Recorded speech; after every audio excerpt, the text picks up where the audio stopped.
Hello, everyone. Thank you for coming here. I'm Justina from Taipei Computer Association. Thank you all for coming here. Thank you. It's a pleasure to have a brief of the Presidential Hackathon International Track today to have some information to you. And everyone knows the hackathon is initiated by Taiwanese government in 2018 and under the direction of the Office of President. And also, it's meant to encourage of the data owners and the data experts and also the convenience and everyone to enjoy these competitions. So also, you maybe want to know why we do this competition this year and others. So we encourage the public-private cooperation and creating the global partnership. So that's why we hold this press conference today. And I want to remark some achievement of the last year. Then you can see that we have have 60 entries submits, which is officially increased from the previous years. Additionally, we successfully recused the participation from 33 countries. So this is very hard to do this. And furthermore, we've listed the international cooperation and assist 2 winner members to apply the digital gold card from last years. So you may want to know the challenge team here. This year, challenge team is digital and green next generation public infrastructure. So what's that mean? It means we want everyone to have the submission under the digital and green team. That we were seeking the innovation solution that integrate ICT and the zero substitute technology into the digital infrastructure and service. So right now we are already started collecting the submission from June 17 to the August 7th. So it still have 1 month to go. So invite everyone to join us. It's all online registration, so don't worry about the friend from other country around the world. It's very easy to go in. And the ministry is 5 people per team, and at least 1 is non-Taiwanese. And also, maybe you want to know what was the rewards of these competitions. So we will invite the winner teams to join our award ceremony in the office of the president. And also, we will have the certification and trophy by the presidents. So we will give you the free airfares and the accommodation to visit in Taipei and other city. Then we will have the opportunity to exchange with the potential partners. So right now, you can see the important schedule. So we will start to collect the submission before the August 7th. So we will have the finalist events before the October. So we will hold the award ceremony in Taiwan in December. So maybe you want to get more information with us about the Presidential Hackathon International Track. So you can feel free to contact with us or follow us with the more information. And also, we want to invite everyone, the guests here and your friend in your country, and free your eyes together. Thank you all. First, let's have the BRSDM at Erling team from Taiwan with a round of applause. Climate action, practicing net zero, is not only the theme of the Presidential Hackathon International Track 2022, but also Taiwan's ambition for the year 2050. Good afternoon, ladies and gentlemen. We are the team of Excellence BRSDM at Erling, Taiwan. The project we proposed is from straw waste to biochar fertilizer and soil carbon storage. Practicing biochar recycle sustainable development model. We call it the BRSDM. Our team members consist of individuals from industry, academia, and the government sectors. I'm Ying Li, Associate Professor in the Department of International Business at Donghai University. Why we choose this topic, rice chow? Because rice is one of the staple food in the world. with 90% of our rice being produced in Asia. The primary agricultural waste of our rice is a rice straw. When farmers dispose of our rice by open burning, it causes air pollution and greenhouse gas emission. So to address this issue, we proposed the BRSDM project. This project started at a 3 years project between sister schools in Taiwan and Thailand. Since the launch of this project in 2018, we have planned the 4 P phases. While participating in the Presidential Hackathon International track, we just focused on the development of the platform. But BRSDM involved not only the software development, but also the construction of the hardware devices. And this is the core concept of BRSDM. After the rice harvest, we use the pyrolysis technique to convert the rice straw into biochar and biofuel, or utilizes as the gasification sources for gasification generation. Then biochar can be used for industrial application or incorporated into the fertilizers to improve crop yields. It can also provide financial support from the carbon storage credit and green energy. So the entire model is a circular economy process. And we just invite all the stakeholders to become our team members to promote this project.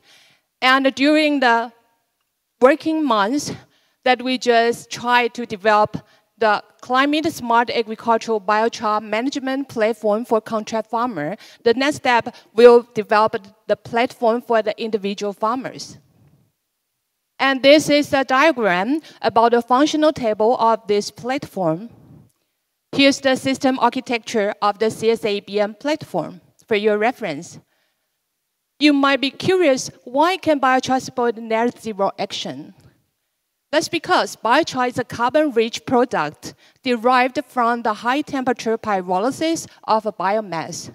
It not only enhances the crop yields, but also contributes to carbon sequestration. And we conduct the pilot run at Erling because Zhanghua is a primary rice-producing region in Taiwan, and Erling is the largest area within Zhanghua. Besides, Erling has the experimental pyrolyzer machine for practical use.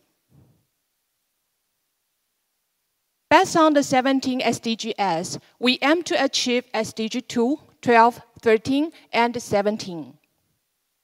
Our first overseas collaboration site is Tambon Banfrik, Ayutthaya, Thailand. We have already conducted interviews with the local government, the rice merchants, and farmers. The sister schools in Thailand also established a corresponding team of BRSDM at Banfrik, Thailand. Well, how many miles we walk to SDGs? For example, if 2/3 of the rice field in Taiwan join the BRSDM project, we estimate that 448 tons of carbon dioxide emission can be captured. At the end, we strongly recommend everyone to participate in the Presidential Hackathon International track because it's not a benefit for personal growth, but also benefit the society.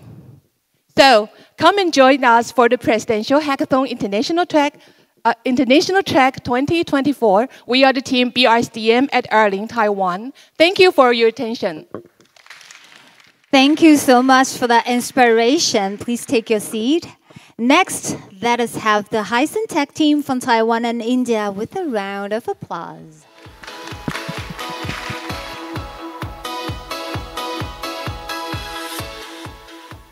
Good afternoon, everyone.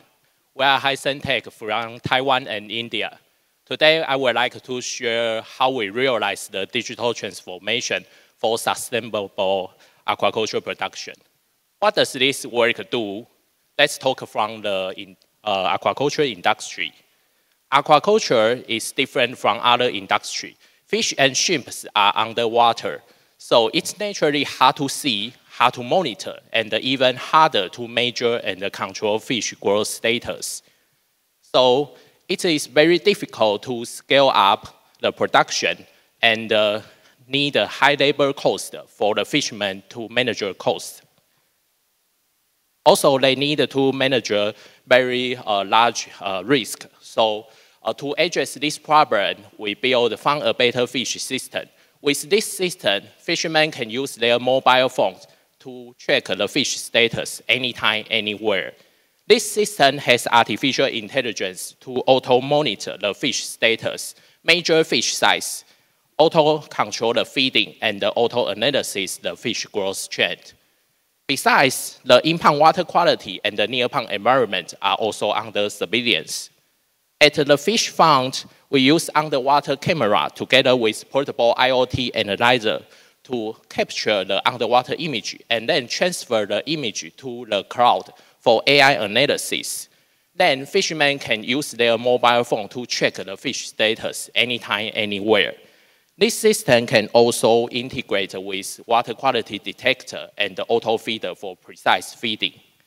Our AI technology can defrag the underwater image and restore the color so that both the human and the AI can see much more clear and more fish details. That's why we can achieve high precision monitor, measure, and control.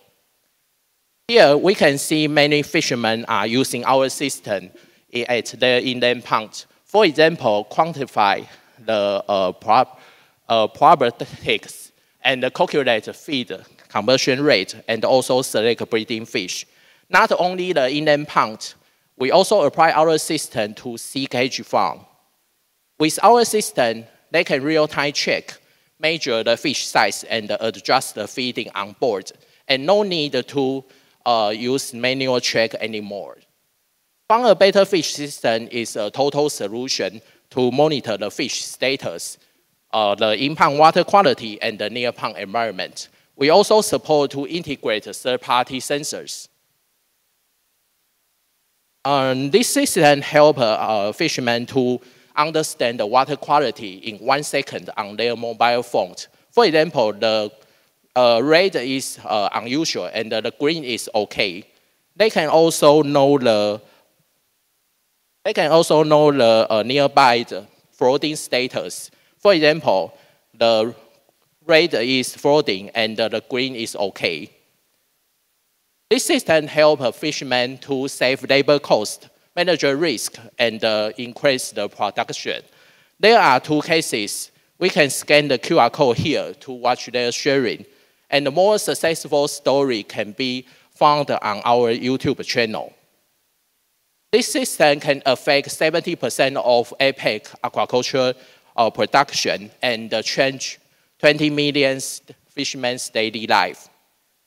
Right now, we have agents in 12 countries in dialogue and ready to go to APEC. Next, we will apply our technology to more species, for example, the crab and the shrimp. Not only the production, we also help the fishermen to sell fish. For example, we build an ERP system for the aquaculture and to help them to maintain the fish quality and also get more sales channel, for example, Costco. We also use AI to predict tomorrow's price in different markets. This can help them to get better price. This work has positive impact on 4 SDG goals, including higher aquaculture production, more job opportunity, and protect marine ecosystem. Finally, thanks for all the partners from the industry, government, and academic. With HisenTech, we make aquaculture easier. Thank you. Thank you for your insights. Please take your seat. Last but not least, let's have the Refill City team from Thailand. And they're not able to be here with us today, but they've recorded a clip. สวัสดีครับ Hi, I'm Nons from Thailand's Refill City team that was awarded the Excellent Team Award from the Presidential Hackathon International Track in Taipei last year. So I want to share with you the project that we did, Refuse City, that was so interesting to us, and of course, we hope that it's interesting to you as well, about how we wanted to save the environment by creating a system that use digital, that is green and open, in order to make the world a better place. So we started off with the basic idea: how do we bring down the number of one-time plastic use bottles? And that problem is something that is very important to us, because humans are thirsty, and every time we feel thirsty, we drink water. Usually from a plastic bottle, usually from one-time use plastic bottle we buy from convenience stores.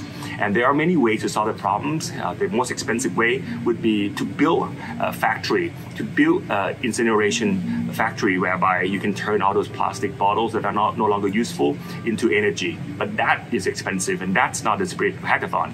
So we try to find different ways, and we were inspired by one of the students in the southern city of Nakhon Si Thammarat in Thailand, who told us that actually she was happy bringing her own bottle around. She used a plastic bottle that are not one-time use. It was given to her by her sister, and she thought it was really cool because she doesn't have to pay for the water. She could get water for free from anyone, because no one can refuse giving water for free to little girls.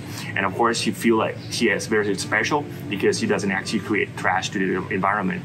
And we were so inspired by that we wanted to see if we can replicate that using the methods of digital economy and society to push forward that initiative. So here come our 3 principles and solutions. First of all, we wanted to partner with our private sector, either retailers or restaurants or shops who have the water filtering system in their place, and they can give water for free to people. In an area whereby people know each other, that's not a problem. People do that all the time anyway, but we can accelerate that by creating a digital map that could be updated in real time for those who want to join forces with us to put their locations on the map so that people know where to get free water. And that's become very successful, because once people know where they can get free water, they definitely don't want to go back to buying water from plastic in the convenience store anymore. And the second principle has to do with the fact that we have to make this sustainable. So giving free water to each other might work for a small community, but in a larger community like a city, that is not sustainable, because you can't keep asking people to give things for free to each other. So what we did was to use the same map platform to create a system whereby people get points, people get rewards from doing the right thing, like giving free water to people. If you are giving free water to people, you get points. If you're getting water for free, you also get points, and those points can be redeemed at the end of the year. So we partnered with the government officials, we partnered with the private sectors in order to bring incentives to this act of kindness to the environment. And the third principle is a very important one. We have to make this fun, because without the fun, nobody will change their behavior. So we use gamification. We use a systems of points, badges, and leaderboards in order to make people compete for who can save more plastic bottles from going to landfill. Because at the end of the day, don't forget that all these plastic bottles that go to landfills becomes microplastics. They're in the air, they're in the water, they're in our soil, and at the end it comes back to our body, and that cannot be good. So with these 3 principles, we create a systems, a platform that is open, green, and of course digital, to make people wanting to give free water to each other. And we also build a physical structure. We refill city stations to test out the ideas at the beginning. And turns out that every day we saw thousands of people in our testing ground that are using the systems. We also see a lot of plastic bottles being saved, and we also see a lot of interest in wanting to join forces with us. So with this, I wanted to leave you with the key ideas that we have on this project, which is about how we can actually make the world a better place together. Now we have the technology. Now we have the means to do it. Let's do it together. Let's hack the environment. Let's make the world a better place together, from the Refuse City team of Thailand. Thank you so much. ขอบคุณครับ Thank you.